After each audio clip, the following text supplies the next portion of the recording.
이 시간 하나님께서 오늘 우리에게 주시는 말씀은 이사야 61장입니다. 이사야 61장 1절로부터 3절까지의 말씀을 우리 오늘은 같이 한번 읽도록 하겠습니다. 이사야 61장 1절로부터 3절까지의 말씀 시작. 주 여호와의 영이 내게 내리셨으니 이는 여호와께서 내게 기름을 부으사 가난한 자에게 아름다운 소식을 전하게 하려 하심이라. 나를 보내사 마음이 상한 자를 고치며 포로된 자에게 자유를, 갇힌 자에게 노임을 선포하며 여호와의 은혜의 해와 우리 하나님의 보복의 날을 선포하여 모든 슬픈 자를 위로하되 무릇 시온에서 슬퍼하는 자에게 화관을 주어 그 죄를 대신하며 기쁨의 기름으로 그 슬픔을 대신하며 찬송의 옷으로 그 근심을 대신하시고 그들이 의의 나무 곧 여호와께서 심으신 그 영광을 나타낼지라 일컬음을 받게 하려 하심이라. 아멘. 1920년대에 활동했던 시인입니다. 김소월이라는 시인을 혹시 다 알고 계시지요? 이 김소월이라는 시인이 이렇게 노래합니다. 엄마야, 누나야, 어디 살자? 강변 살자. 뜰에는 반짝이는 금모래빛, 뒷문 밖에는 갈잎의 노래. 엄마야, 누나야, 강변 살자. 이 작사가 김광수라는 분이 이 시에 곡을 아름답게 붙였습니다. 엄마야, 누나야, 강변 살자. 뜰에는 반짝이는 금모래빛, 뒷문 밖에는 갈잎의 노래. 엄마야, 누나야, 강변 살자. 네, 에코가 들어가니까 분위기가 사네요. 시인 김소월은 이 행간 사이에 한자 행간 사이에 이 나라의 아픔을 숨겨놓은 것 같아요. 뜰에는 햇살을 받은 금모래가 반짝입니다. 뒷문을 열면 이 갈잎이 노래한대요. 엄마야, 누나야, 그곳 강변에서 살면 안 돼. 소소한 행복을 담은 노래인 것 같은데 이 일제 강점기 그 시대를 생각하면서 노래를 부르면 어느새 이렇게 나라의 아픔이 느껴지는 것 같습니다. 그 아픔은 눈물이 되고 그 시대를 기억하게 합니다. 누이를 빼앗기고 아버지, 어머니 그 두 눈에서 눈물이 흘러요. 그 두 눈에 눈물을 흘렸던 그 아픔이 이 파도칩니다. 그 파도는 우리나라 우리 민족의 눈물이 되었고 그 눈물은 온 민족의 눈물은 그야말로 이 땅 대지를 적십니다. 그리고 그 눈물은 하늘을 울립니다. 빼앗긴 들에도 봄은 올 수 있을까? 네, 여러분 다행히 빼앗긴 들에 봄이 왔습니다. 강변 살자의 메아리는 이 자유를 갈망하는 우리 민족의 몸부림이었습니다. 이 시대에 지어진 문학 작품을 살펴보면 이 시대적 정신을 담고 있는 많은 작품들을 볼 수 있습니다.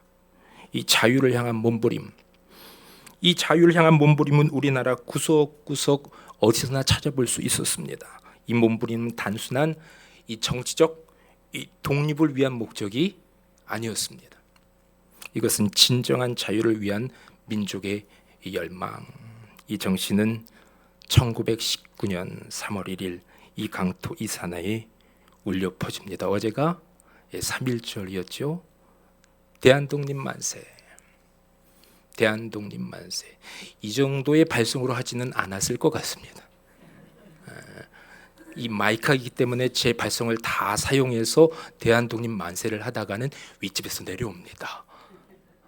그야말로 심령을 다하여 대한독립 만세, 대한독립 만세, 자유를 살자, 참 자유를 누리자. 자유를 향한 목마름 갈망의 기도가 그야말로 하늘 문을 열었습니다.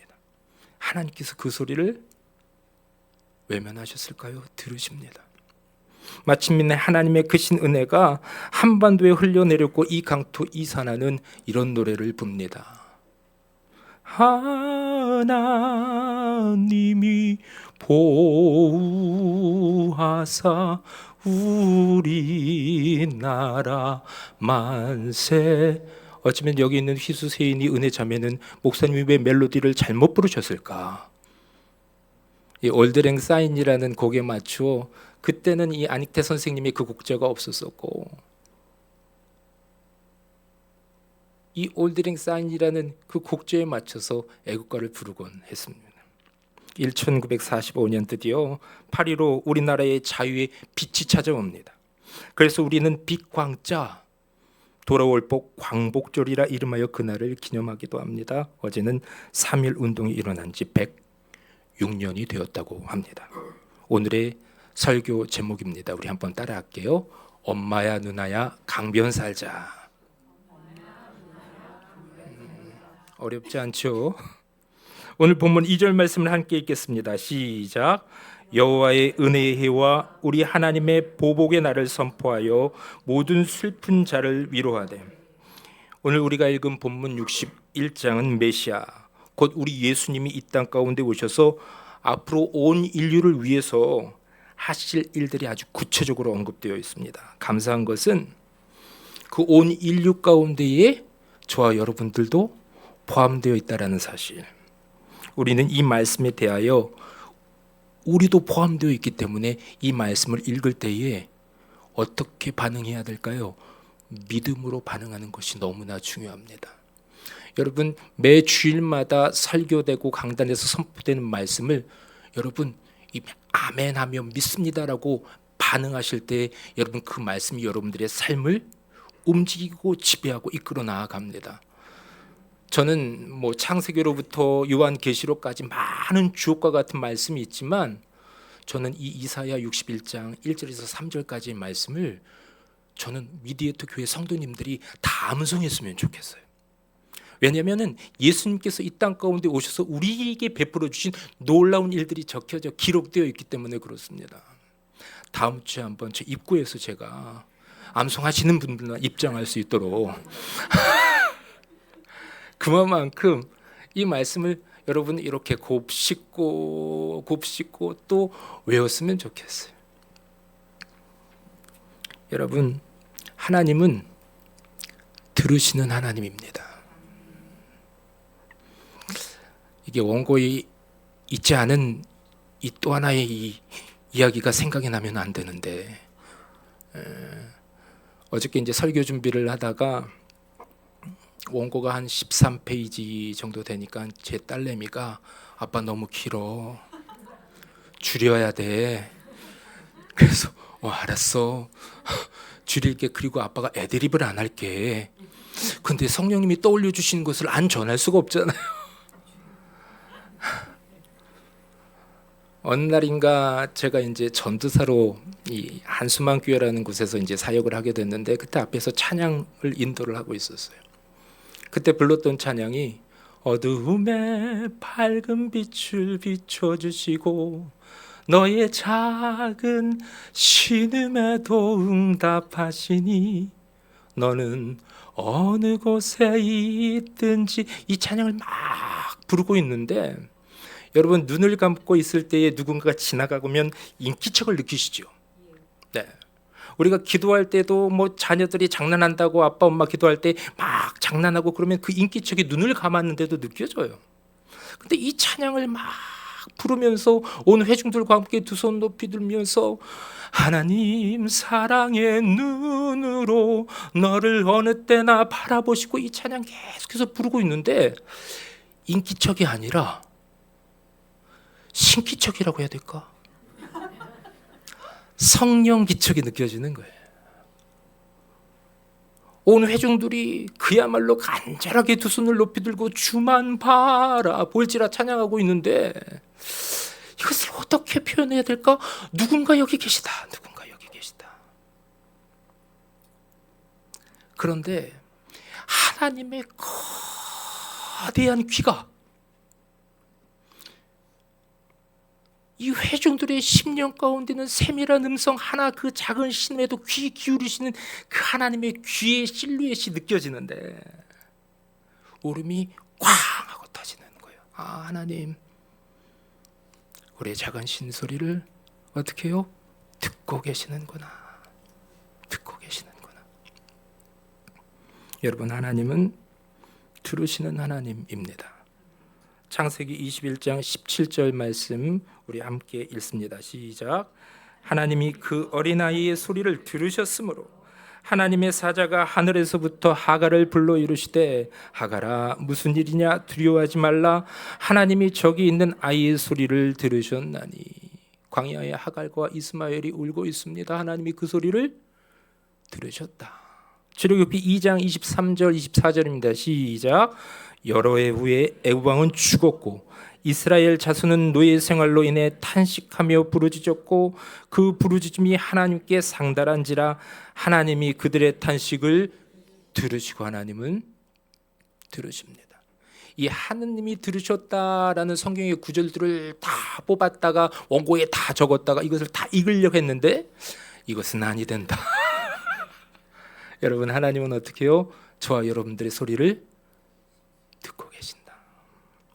이스라엘 백성이 애굽에서 노예로 고통받으며 하나님을 부르짖을 때 하나님은 이스라엘 백성의 소리를 들으셨다. 오늘 본문 말씀 또한 1차적으로는 바벨론 포로 가운데 있는 이스라엘 백성의 심령의 고통의 소리를 들으셨다. 그리고 말씀하시는 장면입니다. 그러나 이 말씀은 거기에 그쳐지지 아니하고 온 인류를 향한 예수 그리스도의 메시아 사역을 예언하고 있습니다. 2절 말씀을 제가 한 번 더 같이 읽겠습니다. 2절 시작. 여호와의 은혜의 해와 우리 하나님의 보복의 날을 선포하여 모든 슬픈 자를 위로하되. 특별히 우리가 주목해야 할 표현이 있습니다. 여호와의 은혜라는 표현입니다. 이 여호와의 은혜라는 표현을 살펴볼 때 먼저 우리가 염두에 두어야 할 이 개념이 있는데 그것은 레위기에 등장하는 희년의 개념입니다. 레위기 25장 10절을 한번 띄워봐 주시죠. 이건 제가 읽겠습니다. 너희는 50년째 해를 거룩하게 하여 그 땅에 있는 모든 주민을 위하여 자유를 공포하라. 이 해는 너에게 희년이니 너희는 각각 자기의 소유주로 돌아가며 각각 자기의 가족에게로 돌아갈지며. 이 구약의 희년이라는 개념이 나오는데 이 한자로는 이 희자가 무슨 희자를 쓸까요? 기쁠 희자를 씁니다. 이 연자는 해년, 그야말로 기쁨을 누리는 년입니다. 발음을 잘해야 됩니다. 기쁨을 누리는 해입니다. 그야말로 하나님께서 은혜를 거저 주시는데 이 희년 때에 50년마다 모든 빚을 그냥 탕감해 줍니다. 여러분들의 빚이 아주 빨리 속히 다 탕감되시기를 축복합니다. 몇 분은 아멘을 안 하신 빚이 없으신가 봅니다. 저는 제가 원고를 쓰면서도 아멘. 그리고 이 희년은 종이 자유를 얻는 해입니다. 주인이 노예를 해방시켜 줍니다. 가난으로 인해 또한 어쩔 수 없이 이 기업이 넘어간 사람들이 있어요. 기업을 뺏긴 거죠. 그런데 이 희년이 오면 그냥 거저 그 기업을 돌려줍니다. 이 땅 네 것이었어. 원래 나의 것이었는데 억울하게 빼앗긴 그 모든 것들을 어떻게 해요? 하나님께서 회복시켜 줄게. 이것이 희년의 개념입니다. 정리하면 내가 네 삶 가운데 모든 것을 어떻게 해요? 회복하리라. 내가 네 삶의 모든 것을 어떻게 해요? 회복하리라. 이것이 희년의 개념입니다. 그런데 오늘 말씀의 이 희년 의미를 간접적으로 표현한 은혜의 해라는 표현을 사용해요. 이 하나님은 은혜라는 표현을 하실 때 이 희년을 염두에 두고 있으셨습니다. 그런데 장차 메시아 곧 예수님이 오실 때에는 지금 너희들이 기다리고 고대하고 갈망했었던 이 희년보다 초월하는, 이 희년을 뛰어넘는 이 은혜의 해를 너에게 허락하겠다. 그것이 메시아가 예수님이 오셔서 할 사역이다. 오늘 본문은 그렇게 이야기를 합니다. 여호와의 은혜와 2절을 다시 한번 띄워주시죠. 우리 하나님의 그 다음에 등장하는 이 표현이 있어요. 보복의 날을 선포하여 모든 슬픈 자를 위로할게. 두 번째 기억해야 할 표현은, 첫 번째 은혜를 여러분 기억하셔야 하고, 그리고 두 번째 보복의 날이라는 표현이 등장합니다. 이 보복의 날은 원수에게 복수하는 날입니다. 그 복수를 우리 예수님께서 대신 책임져 주시겠다. 여러분, 우리 원수가 누구입니까? 첫 번째는 마귀죠. 그리고 마귀가 계속해서 유혹하고 우리는 그 유혹 가운데 무너질 때 우리는 때로는 죄의 종이 됩니다. 우리의 원수는 마귀이고 때로는 죄입니다. 예수님께서 이렇게 말씀하시는 겁니다. 그러나 예수가 오실 때에는 내가 십자가에서 이 죄와 사망을 멸할 거야. 마귀들을 쳐서 내가 멸할 거야. 내가 너의 대적을 반드시 쳐서 멸이라 말씀하시는 겁니다. 장차 누가 오시면? 예수님 오시면. 예수님이 오셔서 은혜를, 보복의 날을 선포하시면서 슬픈 자를 위로하시겠다라고 오늘 우리에게 이야기를 하고 계십니다. 여러분, 이 말씀은 지금 이 시간 우리에게 하시는 말씀입니다. 믿으시면 아멘 하시기를 바랍니다. 주님께서 우리 일을 듣고 우리의 이 소리를 듣고 계십니다. 우리의 부르짖음을, 심지어 작은 신음 소리를 하나님께서 듣고 계십니다. 그분이 우리를 십자가에 달려 돌아가시기까지, 우리가 오늘 찬양도 했지요. 그 사랑, 변하지 않는 그 사랑으로, 상한 갈 때 꺾지 않은 그 사랑으로 내가 너희를 지금도 눈동자로 바라보고 있으면서 내 심령 가운데 작은 신음을 들어 응답하고 회복시키기를 원한다. 심지어 내 삶 가운데 무엇으로 원한을 갖고 있느냐, 그 원한 모든 보복도 내가 해주겠다. 주님께서 말씀하십니다. 남북 전쟁에 참전했던 한 사람이 있었습니다. 미국 남북 전쟁입니다. 전투에서 부상을 입고 그는 오른팔을 잃게 됩니다. 그는 예수님을 믿지 않았지만 병원에 입원해 있는데 어머니가 성경 하나를 넣어줘요. 이 사람은 오른팔을 잃어서 큰 상심 가운데에 성경을 읽을까 말까 하다가 병원에 살 일이 있어야지요. 그래서 심심한 나머지 성경을 읽기 시작합니다. 근데 나름 재미있었나 봐요. 계속해서 성경을 읽습니다. 그래서 주변에 있는 병사들이나 간호사들은 그가 아주 독실한 크리스찬이라고 생각했던 모양입니다. 어느 날 밤 자고 있는데 간호사가 그를 깨워요. 그를 급히 깨웁니다. 한 병사가 죽어가고 있는데, 그런데 자기를 위해서 누군가 기도할 사람 어디 없습니까? 라고 간호사에게 부탁을 하더래요. 아니, 저는 기도할 사람이 아닙니다. 저는 기도하지 못합니다. 아니요, 당신은 독실한 크리스찬이 아닙니까? 우리가 다 보았습니다. 당신이 매 순간마다 그 성경 붙들고 그렇게 있는 모습을 우리가 다 보았습니다. 아니, 저는 그럴 사람이 되질 않습니다. 그런데도 불구하고 간호사가 너무나 급히 강경하게 부탁을 하니까 억지로 끌려갔어요. 그러고 나서 다른 병실에 이제 막 죽어가는 이 병사를 보게 되는데, 이 병사가 어려요. 10년 가운데에 본인도 모르게 이 병사가 너무 치근하게 보이는 겁니다. 그리고 나서 기도도 잘 알지 못하지만 무릎을 꿇고 이 소년을 위해, 소년 병사를 위해서 기도해 주기 시작합니다. 그의 회고를 보면 이렇게 기록되어 있습니다. 나는 병사의 손을 잡고 무릎을 꿇었다. 짤막한 말로 먼저 내 죄를 고백해 달라고 용서를 구했다. 이 양반 기도의 순서를 잘 알아요. 기도를 해야 되는데 이 양심의 심령 가운데 무언가 내가 그대로 기도하면 안 되겠다는 마음이 들었던 것 같아요. 먼저 회개를 합니다. 짧은 그 찰나에도 하나님 저를 용서해 주십시오. 신기하게도 즉시 주님이 내 죄를 용서해 주셨음을, 여러분, 이 표현이 중요합니다. 믿게 되었다. 교회에서 오래 봉사하신 분 아니에요. 이제 막 어머니가 넣어준 그 신약 성경 그거 계속 읽다가 예수란 분이 내 죄를 사하여 주시는 분이라라는 지혜를 성령님이 주셨던 모양입니다. 신기하게도 즉시 주님이 내 죄를 용서해 주심을 어떻게 해요? 믿게 되었다. 그리고 소년 병사를 위해 간절히 기도했다. 두려움에 떨었던 소년은 내가 하나님의 구원의 약속을 믿게 해 주십시오라고 그렇게 부탁을 했대요. 하나님, 이 소년이 반드시 예수님 믿고 천국 가게 하여 주옵소서. 그 소년은 내 손을 꽉 잡았다. 그리고 내가 묻꿇었던 무릎을 펴고 일어나자 그의 손에 힘이 풀리고 그는 죽어 있었다. 그 소년의 두 뺨을 타고 흐르는 눈물, 그리고 내게 보여주는 것은 그의 평안한 얼굴이었다. 나는 깨닫게 되었다. 하나님께서는 어린 소년에게 예수님을 알려주시기 위해 나를 강제로 이끄셨구나. 그리고 나를 통하여 예수님의 보혈의 공로를, 죄의 사함을 선포하셨구나.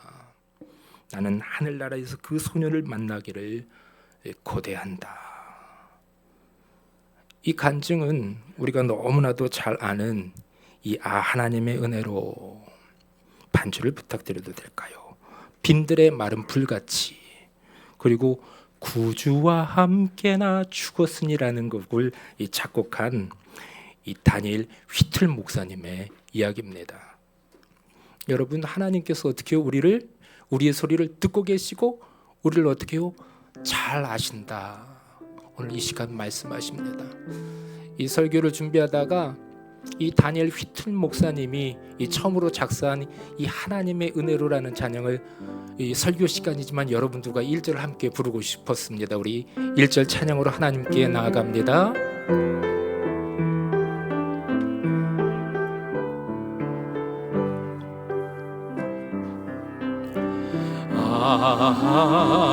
하나님의 은혜로 있을 데 없는 자 왜 구속하여 주는지 난 알 수 없도다. 내가 믿고 떨지 않는 내 모든 영편 아시는 주를 돌보아 주실 것을, 돌보아 주실 것을 나는 내가 믿고 또 주님을 의지합니다. 내가 믿고 떨지 않은 내 모든 영편 아시는 주님 늘 돌보아 주실 것을 나는 확실히 아네. 여러분, 하나님께서 우리의 모든 상황과 환경, 우리의 형편을 아신다 지금 말씀하셔요. 그리고 내가 반드시 너의 작은 신음의 소리에 은혜의 해로, 보복의 날로 너의 슬픔을 위로할 거야. 이 시간 우리 가운데 말씀하십니다.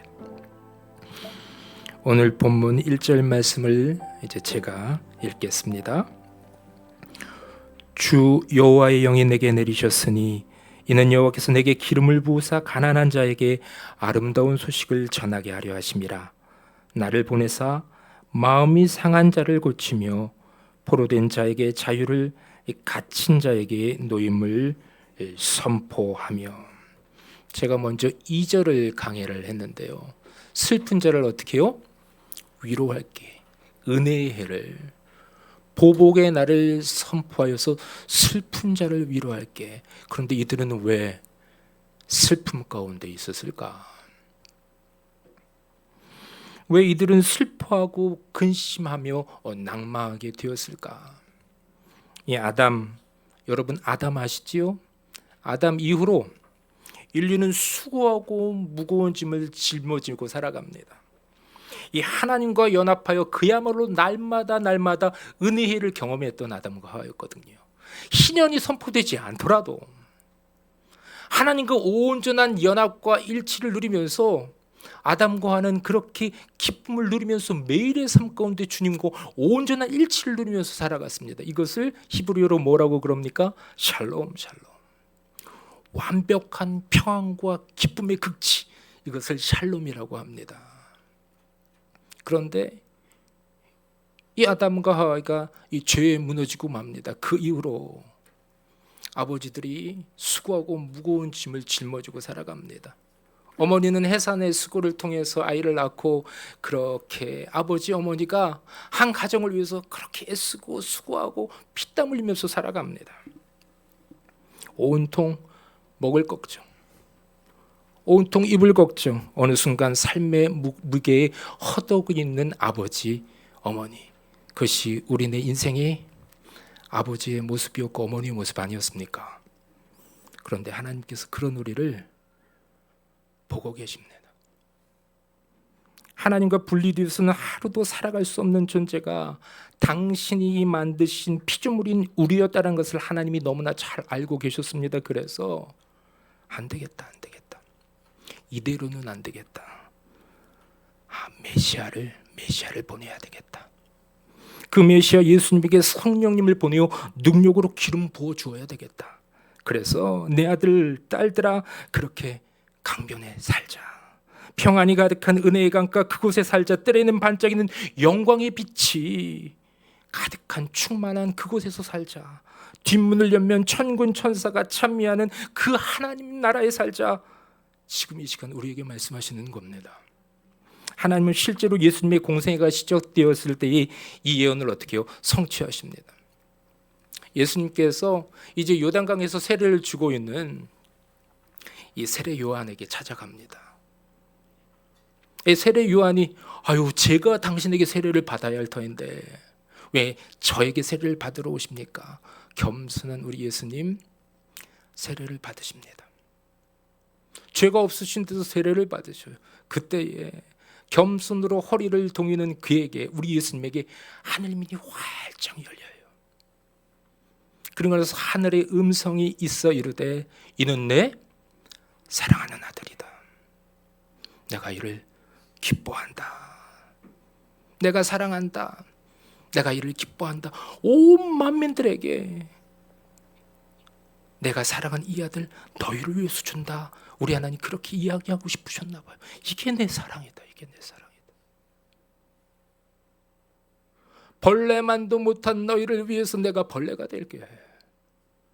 이게 예수 그리스도의 성육신의 깊은 의미입니다. 지렁이 같은 너희하고 봐. 벌레만도 못한 우리를 위해서 하나님께서 벌레가 되시는 거예요. 이게 사랑입니다. 그렇게 이 음성이 울려 퍼질 때 성령이 비둘기같이 예수님께 임하셔요. 이후 예수님이 먼저 하신 일은 이 오늘 읽었던 본문처럼 가난한 자에게 아름다운 소식을 전하는 것이었습니다. 여러분, 아름다운 소식이 무엇입니까? 여러분들이 잘 알고 있는 두음절의 단어입니다. 복음입니다. 복음. 그런데 이 복음이 가장 먼저 필요한 사람은 누구였습니까? 가난한 자. 신학은 하나님의 다양성과 이 통일성을 연구하는 학문입니다. 그야말로 신학은 신에 대한 이 학문, 하나님을 연구하고 알아가는 학문인데, 이 신학의 여러 가지의 이 논제 가운데 하나님의 통일성은 무엇인가라는 부분이 있어요. 또한 하나님의 이 다양성은 어떻게 성경 가운데 기록되어져 있을까? 그런데 이 구약 성경으로부터 신약 성경에 이르기까지 일맥상통한 하나님의 시선이 있어요. 이것을 하나님의 통일성이라고 말하는 관점이 있는데, 그것은 사회적 약자를 위한 시선입니다. 더하여 신약에서는 그 개념이 가난이라는 개념이 심령이 가난한 자로의 의미까지 확대되는 거죠. 신명기 10장 18절 말씀을 함께 읽겠습니다. 시작. 고아와 과부를 위하여 정의를 행하시며 나그네를 사랑하여 그에게 떡과 옷을 주시나니. 이 고아와 과부와 나그네를 사랑하시는 하나님, 그들에게 소망이 되시는 하나님입니다. 구약으로부터 신약에 이르기까지 하나님의 동일한 시선, 하나님의 변하지 않는 통일성입니다. 사랑하는 여러분, 우리 하나님의 마음이 이렇습니다. 가난한 자에게 아름다운 소식, 이 복음을 꼭 전해줘야지. 내 아들 예수를 말구유에 보내어 가장 낮고 천한 자리에 보내어 내가 그들에게 이 아름다운 소식을 전하고야 말 거야. 이 마음은 하나님의 다짐이며 결단입니다. 본문 1절 말씀을 제가 다시 한번 읽습니다. 주 여호와의 영이 내게 내리셨으니 이는 여호와께서 내게 기름을 부으사 가난한 자에게 아름다운 소식을 전하게 하려 하심이라. 나를 보내사 마음이 상한 자를 고치며 포로된 자에게 자유를, 갇힌 자에게 노임을 선포하며. 여러분, 조금 더 정리를 하면 가난한 자들은 누구입니까? 이 구약 성경에 이르면 이 사회적인 약자들이 이 가난한 자라는 개념으로 이 자리매김을 합니다. 그런데 메시아가 오시고 나서 이 가난한 자의 개념이 어떻게 확대되었다고요? 심령이 가난한 자, 마음이 가난한 자. 그들은 또한 마음이 상한 자일 수도 있습니다. 포로된 자이며 갇힌 자입니다. 하나님은 그들에게 은혜를, 보복의 날을 선포하시면서 위로하실 것을 여러분 믿으시기를 바랍니다. 여러분, 저를 잠깐 보시면서 살아가시면서 제가 질문 3개를 드립니다. 한 번이라도 상처를 안 받으신 분 손 들어 표해 주시기 바랍니다. 어느 누군가에게 다 상처를 받으셨네요. 제 딸도 손을 안 든 거 보니까 제가 상처를 주지는 않았을까. 또 하나의 질문을 드립니다. 나는 죄와 사망에서 자유롭다. 죽음에서 자유로운 분 한번 손 들어보시죠. 네, 아무도 안 계시네요. 네, 그렇다면 우리 또한 참 생명이신 부활하신 예수님이 필요한 존재들입니다. 또 질문 드립니다. 혹시 살아가면서 나는 사단의 공격 가운데, 영적 전쟁 가운데 난 자유하다. 제가 손을 들었네. 아마도 없으실 겁니다. 그렇다면 우리는 모두 주님이 필요한 사람들입니다. 인생 가운데 주님 없이는 살아갈 수 없겠구나 고백하는 모든 사람들이 심령이 가난한 사람들입니다. 그들을 위해 우리 하나님 예수님을 보내주셨대요. 한 15년 전쯤으로 기억이 납니다. 남편분이 이제 봄 대신방이 시작되어서 이렇게 여러 가정을 신방을 하고 있는데, 남편분이 목사님 저도 꼭 이번 신방 때 함께 하겠습니다. 그래서 저녁에 시간을 잡았습니다. 도착하여서 이제 남편분과 대화를 하는데 이 아내분은 옆에서 이제 차를 준비하시고, 그 집이 이제 아이가 셋이에요.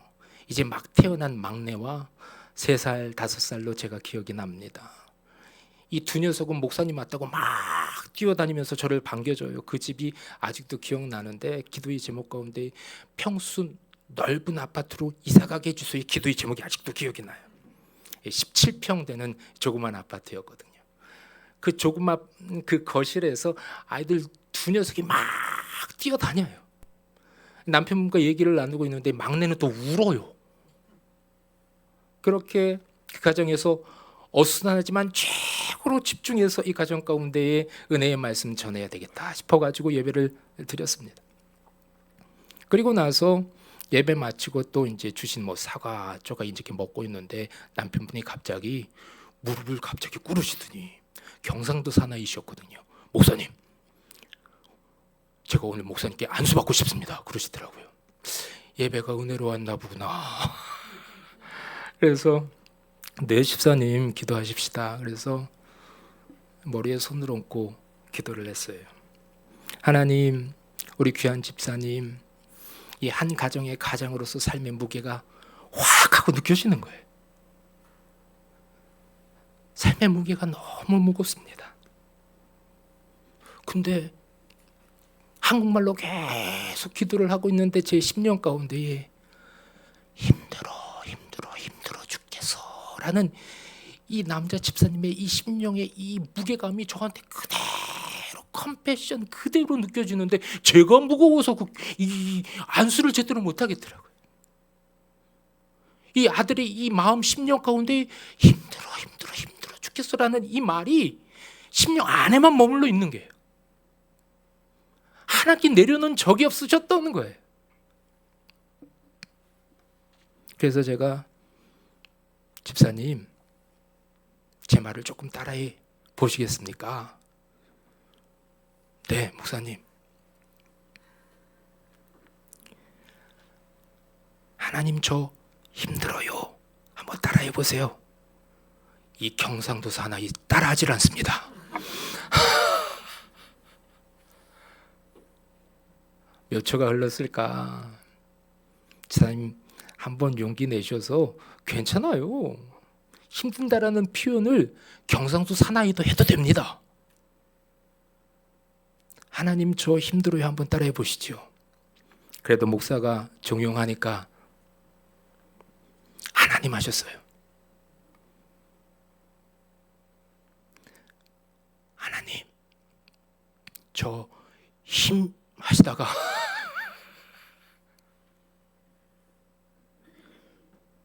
우시기 시작했습니다. 흐느껴 우시다가 어느샌가 성령님이 강력히 기름을 부으시니까 통곡이 되었습니다. 그리고 울부짖기 시작하는 거예요. 경상도 사나이가 처음으로 마음과 뜻과 힘을 다하여 주님 앞에 부르짖기 시작하는데 하나님 저 힘들어요. 아빠의 그런 모습을 이 3살 5살들은 본 적이 없는데 이 녀석도 울기 시작합니다. 아빠가 우니까 한 번도 아빠의 우는 모습을 본 적이 없거든. 아빠가 우니까 이 첫째 둘째 녀석이 울어요. 셋째는 계속 울고 있었습니다. 여자 집사님도 옆에서 흐느껴 울어요. 저도 울고 같이 신방을 갔던 권사님도 울었습니다. 하나님께서 그 예배 가운데에 가난한 심령으로 주님을 찾는 그 가정 가운데에 위로와 회복으로 찾아오셨습니다. 여러분, 하나님은 우리가 무엇 때문에 마음이 상하여 있는지, 무엇 때문에 힘겨워야 하는지 너무나 잘 아십니다. 너무 혼자 힘으로 모든 것을 감당하려고 버티고 견디지 마십시오. 주님께서는 여러분들의 솔직한 마음의 고백을 듣기를 원하십니다. 힘들면 여러분, 주님 저 힘들어요 라고 이야기하셔도 좋습니다. 주님은 그런 가난한 자들에게 은혜를 베풀어 주시기를 원하십니다. 오늘 본문 3절을 우리 한 목소리로 읽겠습니다. 시작. 무릇 시온에서 슬퍼하는 자에게 화관을 주어 그 죄를 대신하며 기쁨의 기름으로 그 슬픔을 대신하며 찬송의 옷으로 그 근심을 대신하시고 그들이 의의 나무 곧 여호와께서 심으신 그 영광을 나타낼 자라 일컬음을 받게 하려 하심이라. 아멘. 얼마 전 동계 아시안 게임이 있었습니다. 저도 이제 이 쇼트트랙 종목을 좋아합니다. 이 박지원 선수가 그야말로 손살같이 달리면서 금메달을 획득해요. 그리고 람보리 길리라는 별명을 가진 이 김길리 선수도 얼마나 잘 타든지 이제 최민정 선수가 이렇게 안심하고 은퇴를 해도 될 것 같습니다. 그렇게 열심히 달린 선수들은 이 포디움이라고 하죠. 시상대에 올라갑니다. 1등 하신 분들은 금메달을 목에 걸고 축하를 받습니다. 그런데 오늘 본문을 읽었더니 이 3절을 읽었더니 우리 예수님은 이 이사야를 통해 선포된 말씀을 이루시고자 아름다운 소식을 전하시고 달리시고 또 달리시더니 그렇게 공생에 정말로 하나님 나라를 위해서 온 인류를 위해서 애쓰고 수고하시고 믿음의 경주를 하셨던 우리 예수님이 이제 시상 받으셔야 될 거 아니에요. 그런데 우리 예수님은 포디움 시상대가 아니라 어디로 달려가십니까? 십자가로 달려가시는 거예요. 왜? 누구 때문에? 마음이 상하여는 우리 때문에,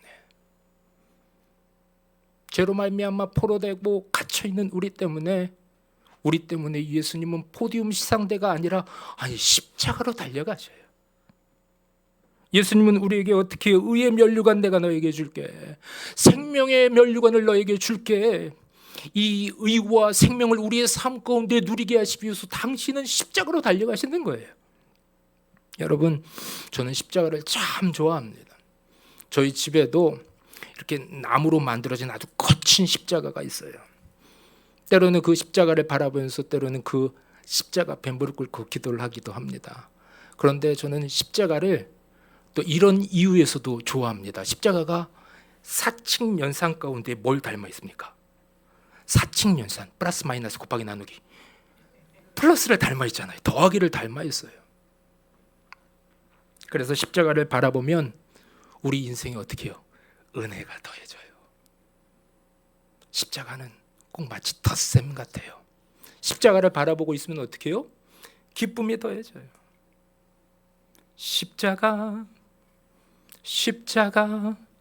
내가 처음 볼 때에 나의 마음의 큰 고통 사라져.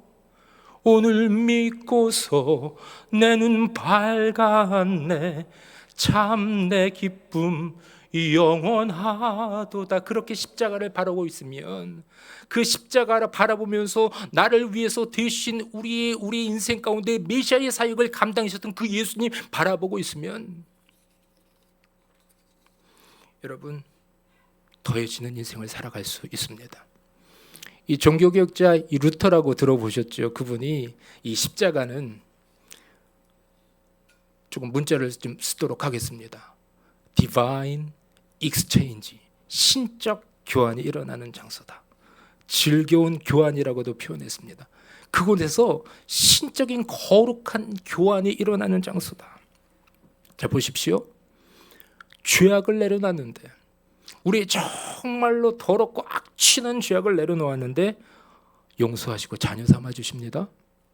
우리의 상처를 가지고 나가 주님 힘들어요 이제는 더 이상 견딜 수가 없습니다라고 우리 심령 가운데 있는 이 힘겨움을 내려놓았더니 위로하고 격려해 주십니다. 우리의 수고하고 무거운 짐 다 내려놓았더니 그 문제 일일이 간섭하시고 도와주시고, 안식해라, 평안하라, 아무것도 염려하지 말고 다만 기도와 간구로 너희 구할 것을 나에게 내려놓으면 돼. 그리하면 모든 지각 위에 뛰어난 하나님의 평강으로 내가 너희의 생각과 마음을 어떻게 해요? 지켜줄게.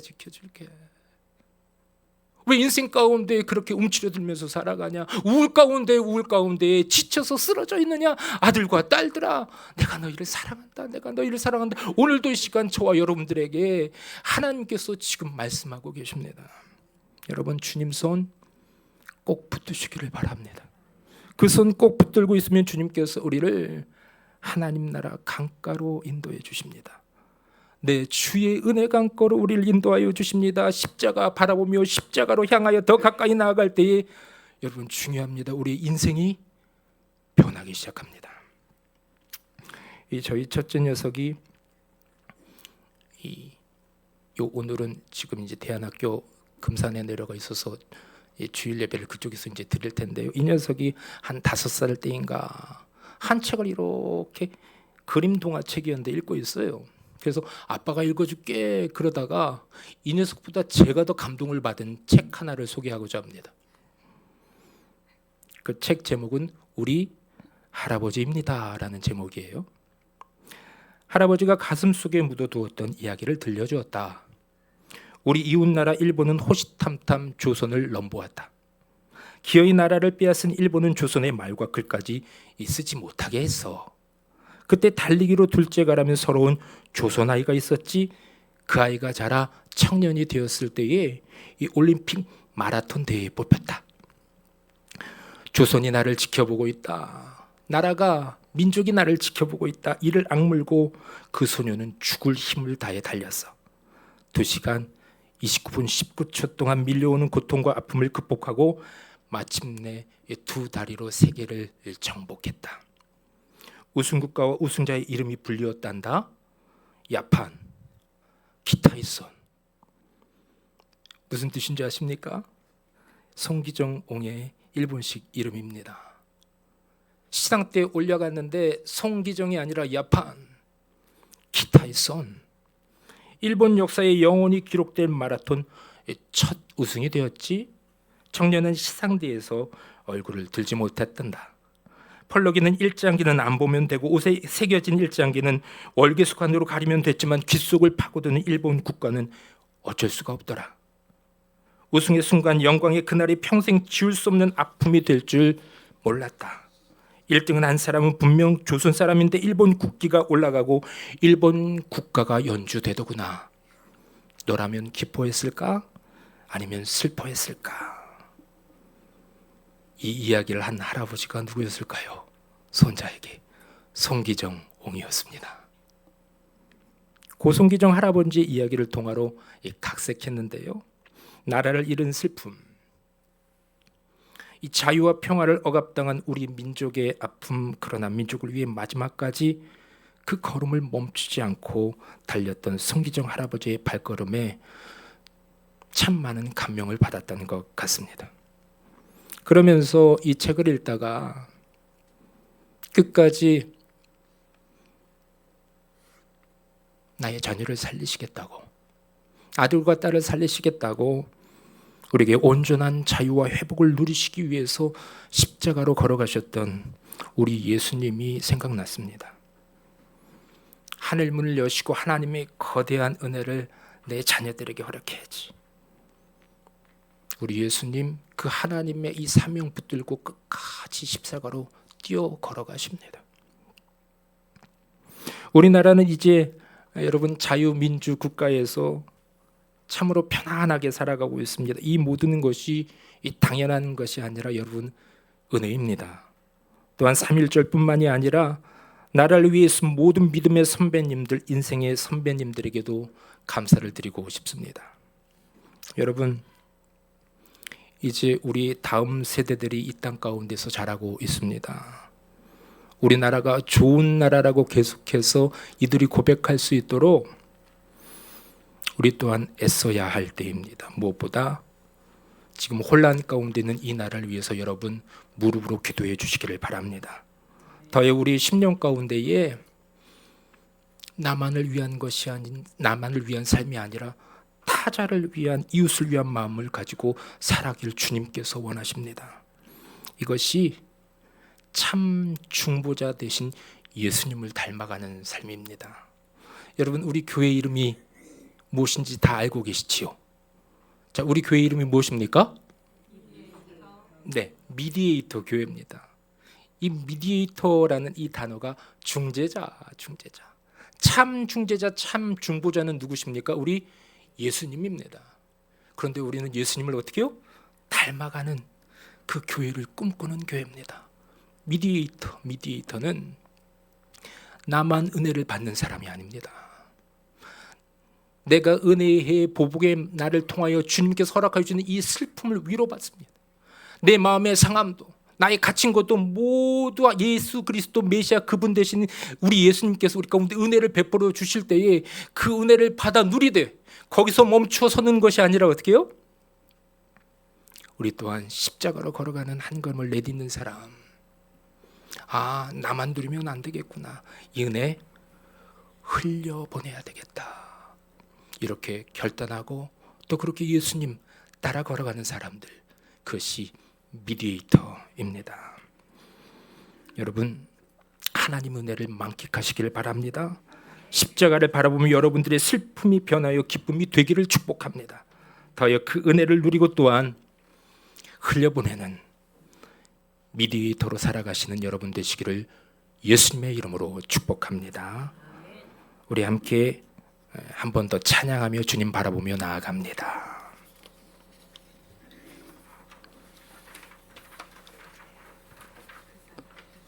네, 그 사랑이라는 찬양.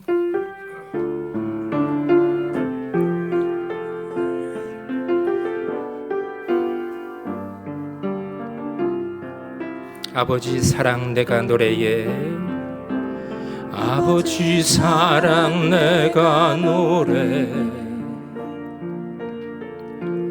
아버지 내가 노래 그 사랑 변함없으신 거짓 없으신 성실하신 그 사랑 상한 갈 때 꺾지 아니이는 꺼져가는 등불 끄지 않는 그 사랑 변함없으신 거짓 없으신 성실하신 그 사랑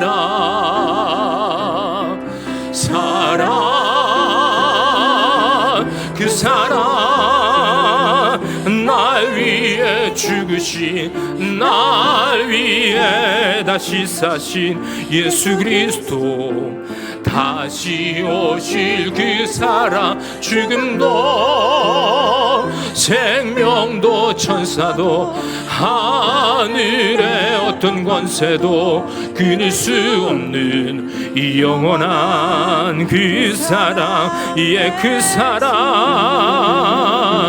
그 사랑 날 위해 죽으신 날 위해 다시 사신 예수 그리스도 다시 오실 그 사랑 죽음도 생명도 천사도 하늘의 어떤 권세도 끊을 수 없는 이 영원한 그 사랑 영원한 그 사랑 영원한 그 사랑 예수. 이 시간 두 눈을 감고 이 공간 가운데 운행하시고 계시는 그 성령님과 연합하며 나아가십시다. 먼저 기도하실 때 성령님 내 생각과 마음 가운데 충만으로 임하여 주십시오. 여러분 성령님이 우리의 영혼을 터치하면 여러분 우리가 느낄 수 있습니다.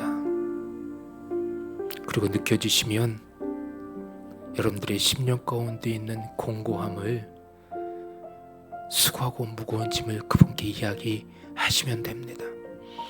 큰 소리로 기도하시지 않으셔도 괜찮습니다. 이 시간 먼저는 그 성령 하나님을 초대합니다. 성령님 임하시옵소서. 그리고 그분에게 이야기하는 겁니다. 하나님, 제 삶에 수고하고 무거운 짐이 이것입니다. 이것으로 말미암아 내 감정의 흐름이 지금 요동치고 있습니다. 제가 한숨을 짓고 있습니다.